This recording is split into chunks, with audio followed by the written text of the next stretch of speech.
Bless you all. Thank you very much.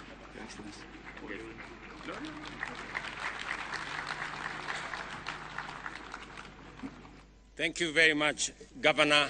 Ladies and gentlemen, let's take our seats. Thank you very much.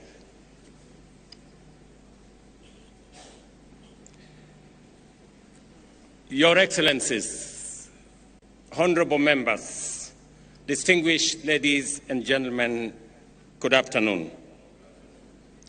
I am delighted to be back in Homa Bay, the county of endless potential and possibilities, a place whose promise mirrors that of our great nation. Vast possibilities, many opportunities, awaiting bold action as we steadily unlock the full benefits of devolution. Our counties are critical frontiers and the powerful drivers of both national and local growth. This biennial devolution conference is therefore a moment to take stock, celebrate gains, and reimagine how we can accelerate progress for every county and every Kenyan. The theme of this year's conference speaks directly to our national vision, a Kenya where every citizen, regardless of region, gender, background, or status, has a fair and equal opportunity to thrive. Our Constitution's preamble commits us to human rights, equality, freedom, democracy, social justice, and the rule of law. This theme is a reminder of the bold, transformative journey we began and a call to remain true to our shared aspiration as a nation and as a people. Ladies and gentlemen, devolution has been transformative. It has fostered equity by distributing resources fairly and addressing historical imbalances. It has enhanced inclusion by empowering communities, empowering women, giving a chance to our youth, and extending a fair environment to persons living with disability for all of us to participate fully and meaningfully in the development of our nation. Social justice has taken root through accountable, transparent, and responsive governance. The national government is proud to have invested heavily in making these principles a reality. And for myself, I have had the privilege to chair the first intergovernmental budget committee, commonly known as IBEC, from the beginning. And I have had the privilege to see devolution grow by leaps and bounds.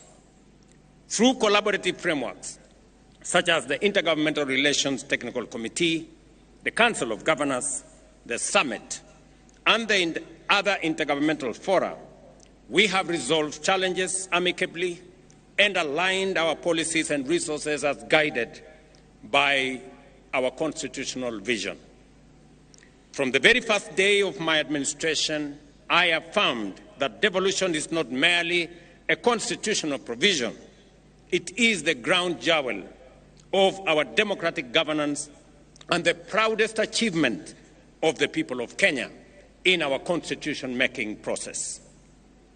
I pledged to accelerate the full transfer of all outstanding devolved functions as assigned in the fourth schedule of our Constitution, together with the requisite resources. This commitment was formalized during the 11th National and County Government Coordinating Summit held at State House, Nairobi, on the 16th of December 2024, as has been alluded by the earlier speakers. I directed the Intergovernmental Relations Technical Committee to finalize the delineation, unbundling, and gazettement of all pending functions, and to initiate the the systematic transfer of budgetary allocations and other resources tied to those functions without delay. Today, I am proud to report that all 14 devolved functions have been conclusively delineated and bundled and formally gazetted. This milestone has eliminated decades-old ambiguities that hampered service delivery and fueled intergovernmental disputes. This achievement marks a decisive turning point in our journey to align functions with funding. It empowers county governments to design and implement programs that respond directly to local needs, from healthcare to agriculture to water management, infrastructure, trade, and early childhood education, while delivering measurable impact to all the people we serve.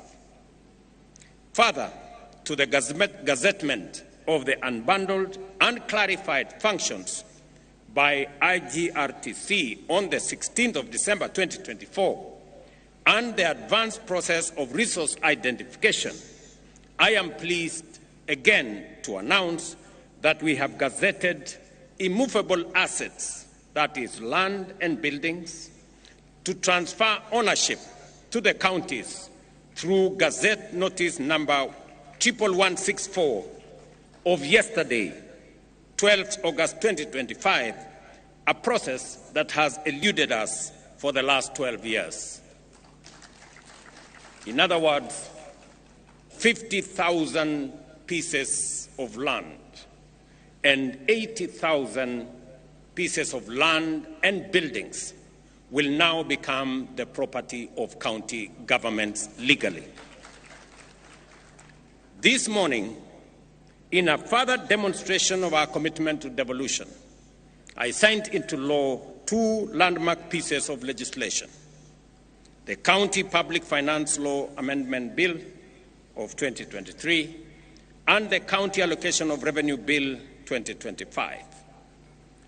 These laws cement the place and the principle of horizontal revenue sharing among counties and consolidate the place of county assemblies while clearly defining the respective responsibilities of both county and national governments. Let me say this, that I had the honor in Homa Bay to finally guarantee by law the independence of our county assemblies. This is a commitment that I made. This is an engagement that I did with the county speakers and county assemblies, and it was a merited request and a merited ask that the same way we have independence of the legislature at the national level, we must also have independence of the legislature at the county level. I now ask the county assemblies to effectively undertake their responsibilities, effectively provide oversight, efficiently legislate for counties to perform their mandate, and also robustly represent the people who elected them.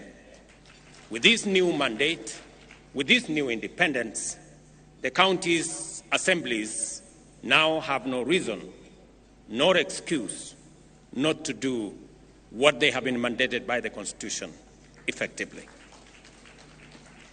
Under the Division of Revenue Act 2025, we have allocated an unprecedented Kenya shillings 415 billion to counties, nearly 30 billion more than last year's allocation. The County Allocation of Revenue Act 2025 distributes this equitable share among the 47 counties in strict adherence to the revenue sharing formula set out in Article 217 of our Constitution. And again, today marks a turning point. We are using a new revenue sharing formula, again marking another historic step. This is the first allocation, as I have said, to apply the fourth determination of the basis for division of revenue approved by Parliament this year. This is not just more money. It is a stronger foundation for counties to deliver, develop, and transform people's lives. Ladies and gentlemen, despite operating within a tight fiscal space, the government has honored its commitment to timely disbursements, clearing all balances owed to counties for the just ended financial year. This ensures that counties have the fiscal capacity, institutional infrastructure, and human resources necessary to deliver on their expanded mandates effectively. Again, to report that yesterday, the 12th, the National Treasury released resources for July this year as part of the commitment that we had made to our counties. In just 12 years since the birth of devolution, we have transferred a total of 4 trillion Kenya shillings to counties. Every corner of Kenya now has a functional county government, closer to the people than ever before. The results are evident. New tarmac roads in once forgotten villages, maternity wings in rural hospitals, and innovative agricultural programs changing lives at the grassroots. Investments, ladies and gentlemen, are the lifeblood of economic transformation. They inject capital, spur innovation, generate employment, and unlock local potential. Nowhere is this more true than our counties. Under our bottom-up economic transformation agenda, we are working with counties to build one bankable, high-impact value chain in every county, from fish processing here in Homa Bay to leather in Kajiado and textiles in Kitui. This is about turning local potential into jobs, incomes, and exports. The Government of Kenya, through the Ministry of Investments, Trade and Industry, is developing investment procedures for key priority sectors, working with counties. This will serve as strategic tools to highlight opportunities, showcase value propositions, and support investor engagement locally in our counties and internationally as well. We have already completed the initial 4 sector packages: leather, business processing, outsourcing, e-mobility, and textile and apparels. By supporting end-to-end value chain ecosystems, we will increase local incomes, enhance food security, create jobs for our young people, and position counties as net exporters. Yet progress, again, ladies and gentlemen, is uneven, and the full promise of equity remains work in progress. This conference must be a turning point, not only for celebration, but for honest reflection and decisive action.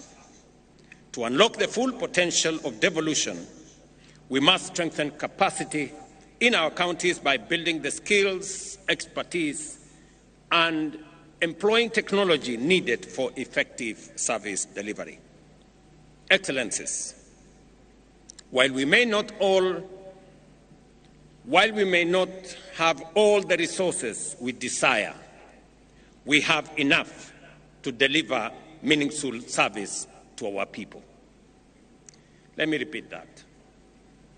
While we may not have all the resources we desire, we have enough to deliver meaningful service to our people. Our greatest challenge is not the inadequacy of resources, but how we utilize what we have. The questions we need to ask ourselves Are we directing resources to the right purposes? Are we deploying them efficiently? How much is lost to waste and corruption? And what concrete measures are we putting in place to seal leakages, curb misuse, and enhance efficiency? These are the hard questions we must confront with candor, courage, and urgency. Without a doubt, we need to answer these questions as leaders. And I listened very carefully to the statements that have been made here, both by the earlier speakers, by the chair of the Council of Governors, by the Speaker of the Senate, and we all must be honest about ourselves and about what we are doing. And we must agree that the resources that are availed by the people of Kenya through their taxes are meant for delivering transformation in our counties and in our nation. I did sign into law a few weeks ago legislation that will boost the fight against corruption by signing into law the Conflict of Interest Bill, now law.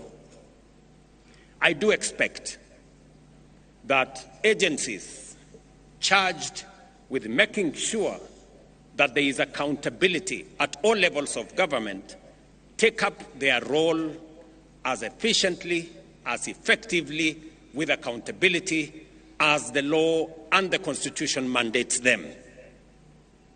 The EACC must take up their role. I have made it absolutely clear to the chair of the Anti-Corruption Commission, to the CEO of the Anti-Corruption Commission, that there will be no sacred cows and there will be no telephone call from anywhere below or above to stop anybody from being prosecuted for matters corruption. While I agree with the sentiments expressed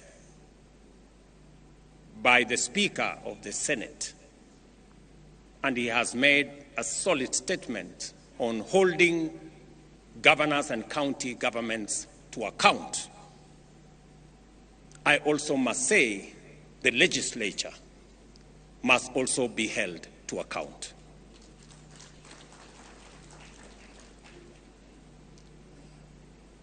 Because there is something going on in our legislature that we must call out. There is money being demanded from the executive, from governors, from ministers, from people in the executive, especially those who go for accountability before our houses of parliament. Mr. Speaker, it cannot continue to be business as usual. It is not possible that committees of parliament demand to be bribed, demand to be paid for them to write reports or to look the other way for what is happening in either the national government or the county governments. All of us must act together. The fight against corruption must be an all-of-society engagement and exercise and effort. I also want to ask the judiciary not to be a haven for the corrupt to hide behind judicial decisions. We have innovation that is only available in Kenya that allows a corrupt person or somebody who has stolen public resources, or somebody in breach of law not to be prosecuted. Something called anticipatory bail. It is a Kenyan innovation that takes us backwards. Just let's ask ourselves, somebody who has stolen public funds and then goes to court and gets something called anticipatory bail, makes it impossible for such a person to be arrested and prosecuted endlessly. How does that support the fight against corruption? This is a matter I hope our friends in the judiciary would help us answer. Because we are undertaking transformation in Kenya, but that transformation is being undermined by corruption, and we must call it what it is. And all agencies, institutions, and arms of government, we must come together to deal with the challenge of corruption so that we can ensure that public resources are meant and are used for the intended purposes for which the people of Kenya have asked us. Without a doubt, ladies and gentlemen, technology can help in eliminating waste and enhancing efficiency. Since its inception in 2013, the e-Citizen platform has stood at the heart of Kenya's digital transformation. What began with a handful of services, about 300 then, has evolved into a 24/7 one-stop shop for over 22,000 government services, accessible from every part of Kenya and everywhere in the world. Today, more than 14 million Kenyans are registered on the e-Citizen platform, with 500,000 Kenyans logging in daily to access passports, driving licenses, business registration, land transactions, marriage certificates, police clearances, and much more. All without queues, intermediaries, brokers, or unnecessary bureaucracy. The results speak for themselves. Collections have surged more than 1,500%, from Kenya shillings 60 million to over 1 billion shillings collected by e-Citizen daily, translating to more than 500 billion annually. Ministries, departments, and agencies have seen revenue growth of up to 400%, supported by accurate projections and better planning. Equally, counties have integrated their digital portals with e-Citizen and have seen remarkable growth. Mombasa County, for example, revenues have rose from 1.6 billion to Kenya shillings 2.5 billion, a 61% growth. Kiambu County has seen revenue grow from 2 billion to 3.04 billion, a 52% growth. And Kajiado from 1.4 billion to 2 billion, a growth of 48%. Other counties, such as Bomet, Tharaka Nithi, Meru, Embu, have posted similar improvements. The platform has seen and has been an engine of economic opportunity, creating 600,000 jobs in ICT, support services, logistics, and other sectors, providing that digitization and proving that digitization is not just about convenience, but also about livelihoods. Most importantly, e-Citizen has been a powerful weapon against corruption. By eliminating cash handling and embedding full digital audit trails, we have reduced opportunities for bribery and made transactions traceable, fair, and secure. Citizens can now follow the process and the progress of their applications and payments online, confident that the process is impartial and transparent. I therefore urge all counties to collaborate, share best practices, and celebrate while accelerating the adoption of technology to boost efficiency, cut waste, and enhance revenue performance. Beyond technology, we must promote inter-county collaboration, share resources and expertise, and ensure accountability through transparency and rigorous oversight. Kenya's real economic strength lies at the grassroots in our counties. Through the bottom-up economic transformation agenda, we are moving from raw material production to value addition, strengthening agro-processing, manufacturing linkages, and market access for SMEs and smallholder farmers. As we gather here in Homa Bay, I challenge every leader and citizen to renew our commitment to the spirit of devolution, invest in people-first policies and programs, ensure every shilling has impact, and bring government services closer to the people. Let me share two other things that I really wanted to say on this day, this very important day of devolution. I must congratulate county governments. I must congratulate our governors and the county assemblies for the partnership they have demonstrated in working with me in the transformation of our country. We have worked together because the Constitution dictates that we do. We have worked together on matters of health, from community health promoters, the people who engage with families, with homes every day, the greatest patriots that I know of.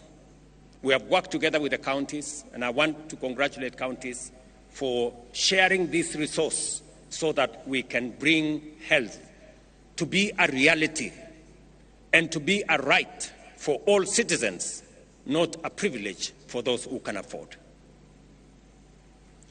I am also happy that we have made tremendous progress in the delivery of our universal health coverage, working with counties. All the counties have signed into the program that will enable citizens access health at every facility in a way that doesn't exclude others. And as a result, we all know that more Kenyans are now in the bracket of SHA. 25.2 million Kenyans are already registered, many accessing service. I want to say in this devolution conference and ask my friends, the county governors, to help all of us and ensure that no facility charges citizens for a service already paid for by the government of Kenya. Let me state here that we have made provisions in the budget of 21 billion Kenya shillings to make sure that treatment, medicine at level 2, at our dispensaries, at our health centers, at our sub-county hospitals, all the way to level 4, outpatient facilities, outpatient treatment is paid for fully by the government of Kenya. And no facility, no dispensary, no health center or sub-county hospital should charge citizens who go to seek treatment because the government of Kenya will refund for the treatment, for the medicine given to citizens at that level. I am saying this because there are counties that are still charging citizens in health centers and dispensaries and level 4 for treatment when that treatment is already paid for by the government of Kenya. We should stop it. And I want to ask you, colleagues, to help the citizens of our nation, because, as I have said, we do not want to make health a privilege. We want to make it a right for all citizens. Let me also say that today is a great day because our friends, the members of county assemblies, can breathe some fresh air, that they do not have to work under the direction of the county executives. But I have also told you that use that independence for the good of the people. I know there is yet another outstanding commitment that we agreed upon. And because I am a solid believer in savings and encouraging the culture of savings, the county assembly's pensions bill has already been passed by the Senate. It has gone through the first reading in the National Assembly. And I am confident that in the next couple of months, I will be signing into law the County Assembly's pensions bill into law so that county assemblies like the National Assembly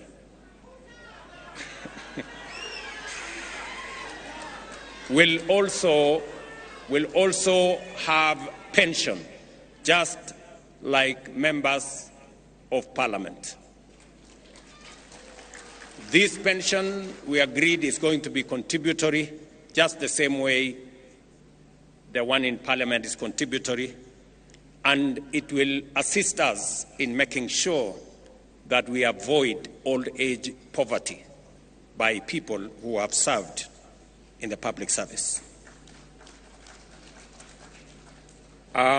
Today, again in Homa Bay, I announced another milestone that through our housing levy and housing fund, we have rolled out affordable housing. We have rolled out construction of markets across Kenya. Today, we broke ground for the first ever hostel for student accommodation in Kenya. And here in Tom Mboya University, we will be building a hostel accommodation facility to host over 2,000 students, and we are rolling it across Kenya. We already have identified universities, Kenya medical training colleges, and TVET institutions to build student accommodation that will accommodate 170,000 students across Kenya as phase one, as we expand the program of housing in Kenya, not only to provide for social housing, affordable housing, student accommodation, our markets, and all the other infrastructure that we are building under that framework. Again, I want to celebrate that the same way we started the affordable housing here in Homa Bay, by coincidence again, we are starting student accommodation construction again here in Homa Bay. Again, here in Homa Bay, I have signed legislation for the first time in Homa Bay County into law, and we are slowly but surely making history in the Republic of Kenya. Ladies and gentlemen, allow me to conclude by congratulating Madam Gladys Wanga, Governor of Homa Bay County, for her exemplary leadership and hosting this conference. I also want to commend her for taking decisive action against the people who are running Rachuonyo facility, who we identified as one of the ones that were stealing our money. Thank you very much, Governor, for taking action swiftly.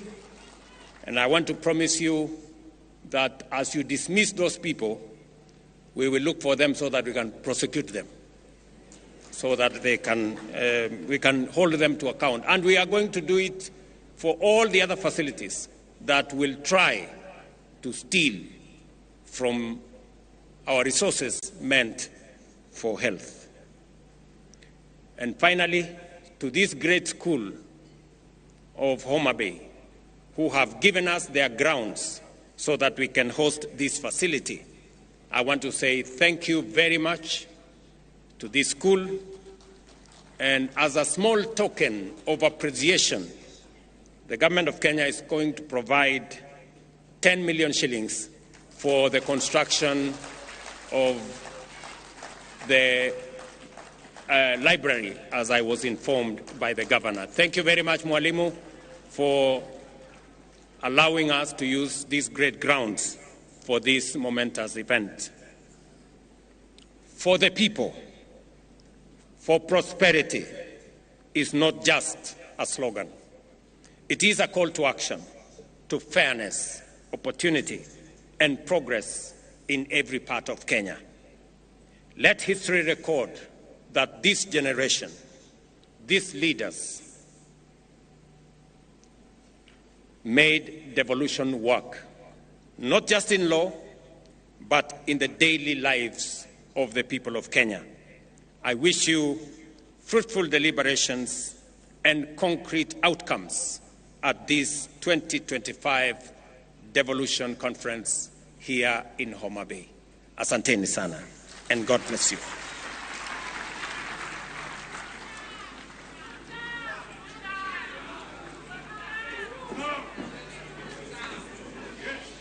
Tutugie makofi tafadhali, Mheshimiwa Rais. Let us take our seats briefly, please. Kindly, we can just take our seats. We still have the launch of the Devolution Training Institute induction manual.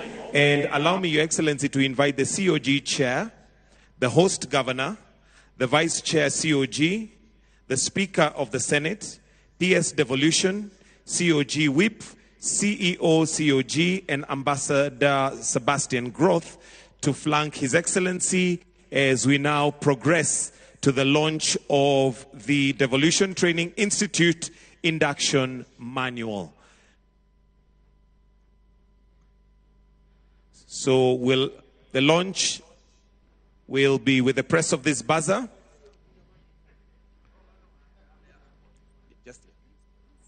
So, Your Excellency, you may come, and then I'll request that you join His Excellency.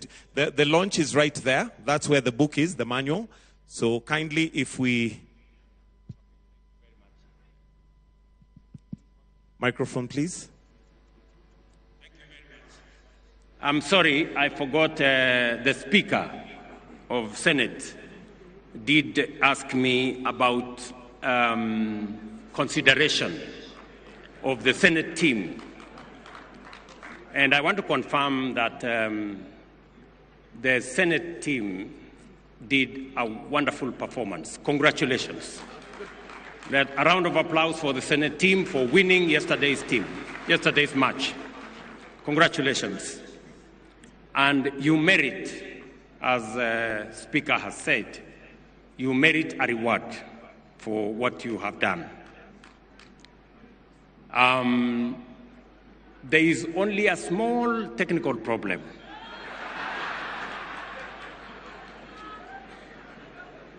Rewards at the level of what we have done for Harambee Stars is only given when the opposite team is not Kenyan. So, unfortunately for the Senate, the team on the other side also came from Kenya. So I really apologize that I may not be able to assist in this particular circumstance. But the next time you play against a foreign team and you perform well as you have done, then there will be due consideration. Thank you very much. At the count of 3, we'll have the launch of the manual. And Your Excellency, it is right there where we're going to be having the launch. So in 3, 2, and 1, the buzzer is pressed. And we now have the manual, which is the Council of Governors Devolution Training Institute Induction Manual, which is rotating right there.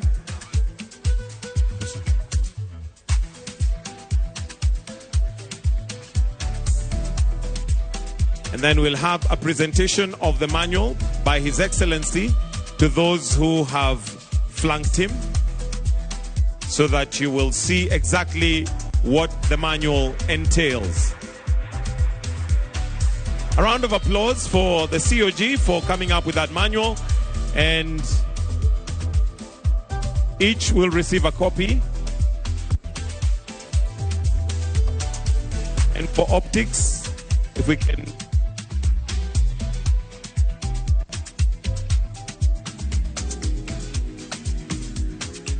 then if we can all just hold a copy once it's done for a photo opportunity.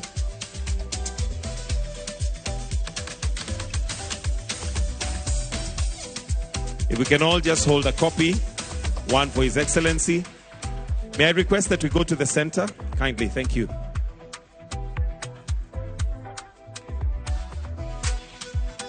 If we can have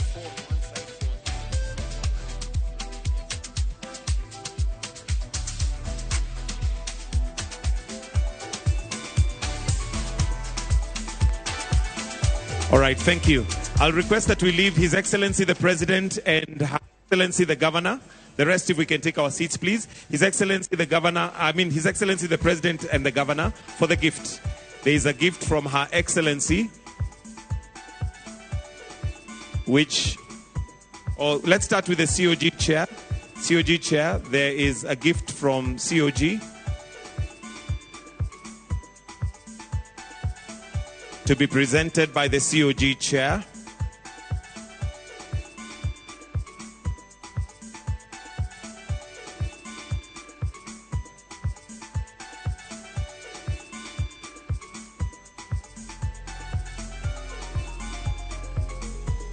And a gift from the Governor, Homa Bay County, Gladys Wanga. Her Excellency Gladys Wanga.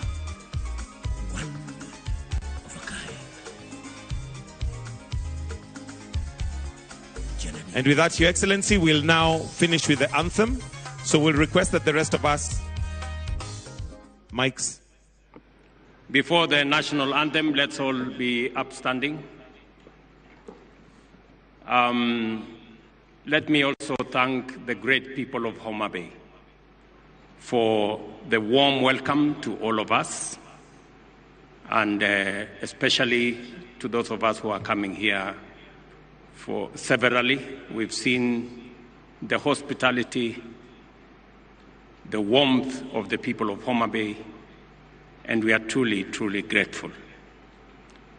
And as Inda, the great musician from this region, has told us, one waonge wasiwasi, one waonge uchochezi, one waonge midomo mingi, one wachwado mano teach.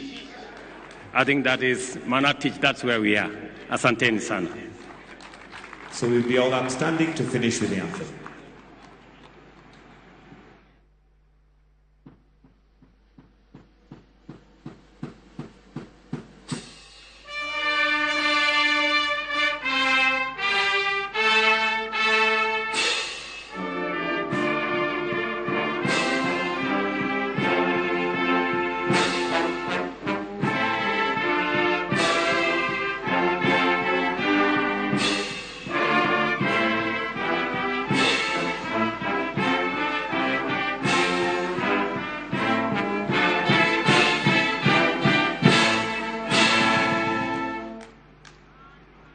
We'll now progress to a photo session with the governors. Governors, if we can outside, the photo session is...